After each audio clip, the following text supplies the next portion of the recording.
Jalen Williams, sinabing ang Thunder na ngayon ang pinangarap na talunin ng mga NBA teams. Stephen Curry, ipinaliwanag kung ano ang tsansa ng Warriors sa championship sa parehong roster.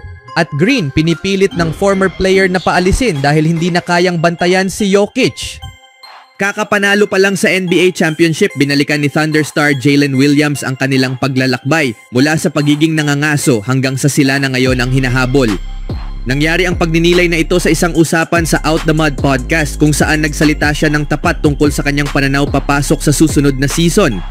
May maganda kaming organisasyon na handang magtiyaga, sabi ni Williams. Nagkaroon sila ng ilang masamang taon bago ako dumating pero hindi naman ganun kasama ang taon namin. Parang buo na yung mga piraso pero wala pa si Chet noon. Pagdating niya, naging first seed na kami. Mas yun yung naging talon kaysa yung pananatiling nasa ilalim. Lahat sa building parang nabigla. Matapos mawala sina Paul George at Russell Westbrook, mabilis na nakabawi ang Thunder sa pamamagitan ng pag-iipon ng draft picks na naging susi sa pagtatayo ng isa sa pinakamahuhusay na batang core sa liga.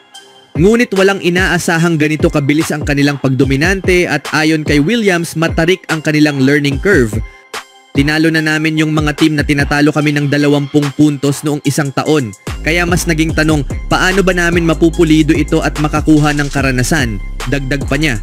Hindi ito yung parang 4th o 5th kami sa West tapos kami yung hinahabol pero walang seryoso sa amin. Mas naging tanong, paano kami mas mabilis na tumanda para manalo? Sa tingin ko yung Dallas series ang nagturo nun sa amin, stay down until you come up. Dahil alam namin kaya naming maging first sa West. Pero paano namin tatawirin yung learning curve? Yung Denver series talaga yung sumubok nun. Matagal ding naging contenders ang Thunder sa pamumuno ni na Kevin Durant at Westbrook bago umalis si KD at dumating si Paul George.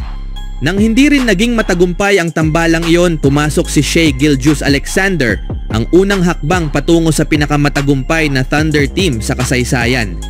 Sa pagsama ni na SGA Williams at Chet Holmgren, mabilis na lumakas ang OKC. Pero nabigo silang magtagumpay noong nakaraang taon nang matalo sila ng Mavericks sa Western Conference Semifinals. Hindi lang ito naging kabiguan kundi leksyon para sa batang team kung paano hindi lang maging regular season team kundi championship caliber. Kaya pagbalik ng OKC sa susunod na season, alam na nila kung paano humarap sa playoffs at paano tumugon kapag under pressure. Nitong season, dominado nila ang Western bracket at tinalo ang Indiana Pacers upang makuha ang kampyonato. Si Williams naman hindi lang leader sa court kundi sa loob din ng locker room. Sa buong season, siya ay nag-ambag ng 21 puntos, 5 rebounds at 5 assists bawat laro sa 48% shooting. Mula sa pagiging fringe playoff team tungo sa pagiging kampiyon sa loob ng 3 taon, parang whirlwind ang lahat para sa kanya pero bunga rin ito ng masinsinang trabaho at mabilis na pagkatuto. Ngayon, papasok sa panibagong kampanya, may bagong layunin ng Thunder, ang manalo ng back-to-back titles na huling ginawa ng Golden State Warriors noon. Sa pagkakataong ito, may malaking target na sila sa likod. Hindi na nila dala ang element of surprise at tiyak na paghahandaan sila ng bawat kalaban. Pero kahit bata pa ang team, patunay na silang kaya nilang manalo. May chemistry, kultura at talento sila para bumuo ng dinastiya sa Oklahoma City. Sa sumunod na balita naman, kumpiyansa si Stephen Curry na handa na ang Golden State na hamunin ang matagal ng naratibo sa darating na season. Tahimik ang Warriors ngayong off-season at may ilang malinaw na butas sa kanilang lineup na hindi pa rin naaaksyonan.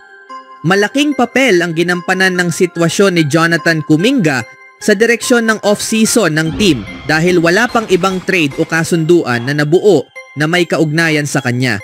Umabot na sa puntong may mga fans na nagdududa na sa estilo ni Steve Kerr sa pamumuno ng team. Ngunit hindi nagpapaapekto si Curry sa negatibong ingay. Naniniwala siya na marami pa ring dahilan upang maging positibo sa kayang maabot ng Warriors sa susunod na season. Sa isang panayam kamakailan habang pinopromote ang kanyang youth summer camp, tinanong siya kung naniniwala pa rin siyang kaya niyang magkampiyon muli sa NBA kahit lagpas edad 35 na siya. Sumagot siya ng may kumpiyansa sa karanasan at talento ng Warriors at tinawag ang paparating na season bilang isang magandang hamon. Malalaman natin, sa tingin ko kaya pa namin, sabi ni Curry. Ang ginawa namin noong nakaraang taon, sa huling bahagi ng season pagkatapos ng trade deadline, nasa top 3 kami sa buong liga sa parehong opensa at depensa, lahat ng metrics nagsasabing isa kaming mahusay na team. Syempre, kailangan naming manatiling malusog at makalampas sa season sa mataas na antas. Pero gusto ko yung pagkakakilanlan ng team namin. May pundasyon na kami sa kung paano maglaro ng sabay lalo na sa huli ng nakaraang season at sana madala namin yon sa season na ito, dagdag pa niya. Target ng Golden State ang isa pang NBA title pero tila hindi tugma ang katahimikan ng kanilang off-season sa laki ng kanilang ambisyon. Maiintindihan kung bakit nais munang ayusin ng front office ang sitwasyon ni JK bago magdagdag ng panibagong pyesa. Ngunit dahil dito, nahuhuli na sila kumpara sa ibang teams pagdating sa pagbuo ng roster. Sa katunayan, ang Warriors ang nag-iisang team sa buong liga na wala pang napirmahang bagong player o nagawang trade ngayong summer, parang naka-hold lahat ng plano habang wala pang linaw ang kinabukasan ni Kuminga. Maaaring bumalik sa kanila ang desisyong ito dahil kung maghintay sila ng masyadong matagal, baka maunahan na sila sa mga target na player na pipirma sa ibang team. Speaking of Warriors, malaki ang nakaatang sa veteranong core nila sina Curry, Green at Jimmy Butler para matupad ang kanilang pangarap na muling magkampeon. Ngunit ayon kay Jeff Teague, isa lamang sa tatlong ito ang pumipigil ngayon sa kanila na makamit iyon. Sa pinakabagong episode ng podcast, sinabi ni Teague na simula nang ilipat ng Warriors si Green sa center position na wala na ang pagiging contender nila sa kampyonato. Ayon pa sa kanya, hindi na kayang bantayan ni Draymond ang mga tradisyonal na malalaking player gaya ni Nikola Jokic. Sa tingin ko, kailangan talaga nilang kumuha ng big man sa small ball lineup na yan. Fan ako ni Draymond pero hindi na yata talaga uubra. Hindi na niya kayang i-guard sina Jokic at yung mga ganong klaseng players ng matagal, ani ni Teague. Masyado ng maraming malalakas sa West. Narinig ko yung tungkol kay Horford pero hindi na rin yata uubra yan. Si Jimmy ang naglalaro sa power forward, puro small ball. E paano kung ang OKC si Chet ang nasa 4 at kung sino man ang ilagay nila sa 5? Masyado silang maraming option.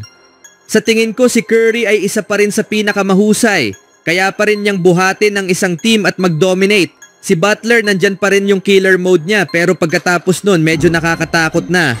Si Green, natural na power forward ay madalas nang ginagamit bilang center ng Warriors mula nung championship season nila lalo na matapos alisin si Looney sa starting lineup. Ayon sa pananaw ng sumulat, tila hindi na epektibo ang small ball system sa kasalukuyang NBA. Inaasahang darating sina Horford, Melton at GP2 bilang mga veterano matapos maayos ang kontrata ni JK. Iminungkahi na dapat pakinggan ng Warriors si Jeff Teague. Muling suriin ang papel ni Draymond sa rotation o pag-isipan na i-trade siya kapalit ng young talents o draft picks. Binibigyang diin na ang tagumpay ng Warriors noon ay dahil sa mga batang player gaya ni Poole, Wiseman at Kuminga kaya't kailangan nila muli ng mga kabataang may energy at impact.